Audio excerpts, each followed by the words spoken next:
मिस्र देश के विषय में नबूवत। मिस्र देश के विरुद्ध नबूवत। प्रभु एक तीव्रगामी मेघ पर सवार हो मिस्र देश आ रहा है। उसके सम्मुख मिस्र देश के देवताओं की मूर्तियां थर्रा उठेंगी।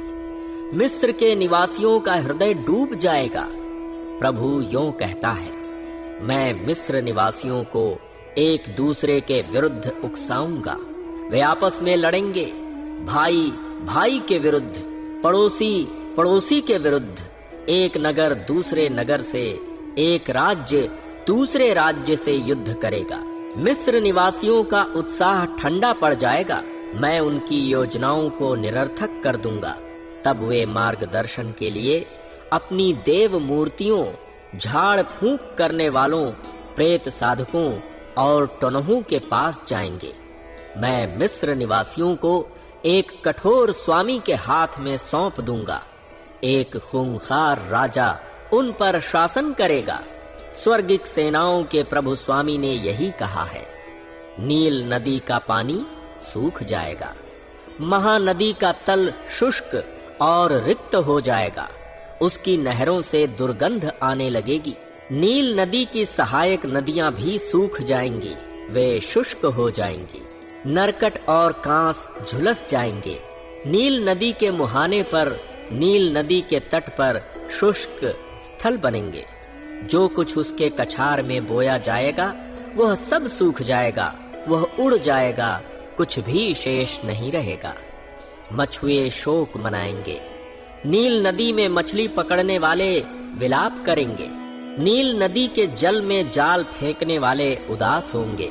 तीसी साफ करने वाले मजदूर और सफेद कपास के बुनकर निराश होंगे। समाज के स्तंभ ध्वस्त हो जाएंगे। मजदूरी पर काम करने वाले अत्यंत दुखित होंगे। सोअन नगर के सामंत निश्चय ही मूर्ख हैं। फरो के बुद्धिमान मंत्री भी मूर्खतापूर्ण सलाह देते हैं। तब तुम फरो के सामने यह दावा कैसे कर सकते हो कि तुम बुद्धिमानों के अवशिष्ट हो, प्राचीन राजाओं के वंशज हो। ओ मिस्र देश, कहाँ गए तेरे बुद्धिमान पंडित? वे तुझे बताएं, तुझ पर प्रकट करें कि सेनाओं के प्रभु ने तेरे विरुद्ध क्या करने का निश्चय किया है। सोअन नगर के सामंत मूर्ख हो गए हैं। मेम्फिस नगर के सामंत भ्रम में फंस गए हैं। मिस्र देश के कुलों के मुखियों ने मिस्र देश को पथ भ्रष्ट कर दिया है। प्रभु ने मिस्र देश में संभ्रम की आत्मा प्रेषित की है। उन नेताओं के कारण मिस्री अपने सब कामों में इस तरह लड़खड़ाते हैं जैसे कोई शराबी वमन करता हुआ लड़खड़ाता है। अतः मिस्र देश कोई भी कार्य नहीं कर पाएगा, न उसके शासक और न उसकी प्रजा, न उसके अधिकारी और न उसकी जनता। उस दिन मिस्र निवासी स्त्रियों के सदृश भयभीत होंगे। स्वर्गिक सेनाओं का प्रभु उन पर अपना हाथ उठाएगा और वे डर से कांपेंगे। यहूदा प्रदेश मिस्र निवासियों के लिए हवा बन जाएगा। जो भी मिस्र निवासी उसका नाम सुनेगा वह आतंकित हो जाएगा, क्योंकि सेनाओं के प्रभु ने मिस्र निवासियों का विनाश करने का निश्चय किया है। उस दिन मिस्र देश के 5 नगर कनान देश की भाषा बोलेंगे और स्वर्गिक सेनाओं के प्रभु के प्रति निष्ठा रखने की शपथ खाएंगे। इन 5 नगरों में से एक नगर का नाम सूर्य नगर होगा।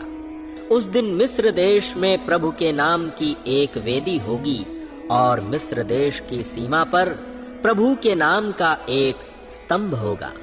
यह मिस्र देश में स्वर्गिक सेनाओं के प्रभु के लिए एक चिन्ह और साक्षी होगा। जब मिस्र निवासी अत्याचारियों के कारण प्रभु की दुहाई देंगे, तब प्रभु उनके पास एक उद्धारकर्ता भेजेगा। वह उनकी रक्षा कर उनका उद्धार करेगा। प्रभु मिस्र निवासियों पर स्वयं को प्रकट करेगा और उस दिन मिस्र निवासी प्रभु का अनुभव करेंगे और वे पशु बलि और अग्नि बलि के द्वारा प्रभु की आराधना करेंगे। वे प्रभु के लिए मन्नतें मानेंगे और उनको पूर्ण करेंगे। यद्यपि प्रभु मिस्र निवासियों को मारेगा, तथापि वह उनको मार के द्वारा स्वस्थ भी करेगा। वे पश्चाताप कर प्रभु की ओर उन्मुख होंगे। प्रभु उनकी प्रार्थना सुनेगा और तब उन्हें स्वस्थ करेगा।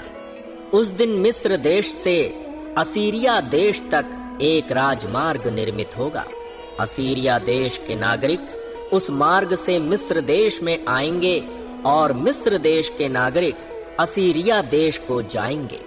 मिस्र देश के निवासी असीरिया देश के निवासियों के साथ आराधना करेंगे। उस दिन इज़राइली राष्ट्र मिस्र देश और असीरिया देश के बराबर होगा और वह पृथ्वी के सब देशों के लिए प्रभु की आशीष का माध्यम बनेगा, क्योंकि स्वर्गिक सेनाओं का प्रभु तीनों देशों को यह आशीष देगा। धन्य है मिस्र निवासी, तुम मेरे निज लोग हो। धन्य है असीरिया राष्ट्र, तू मेरे हाथों की रचना है। धन्य है इज़राइली राष्ट्र, तू मेरी मीरास है।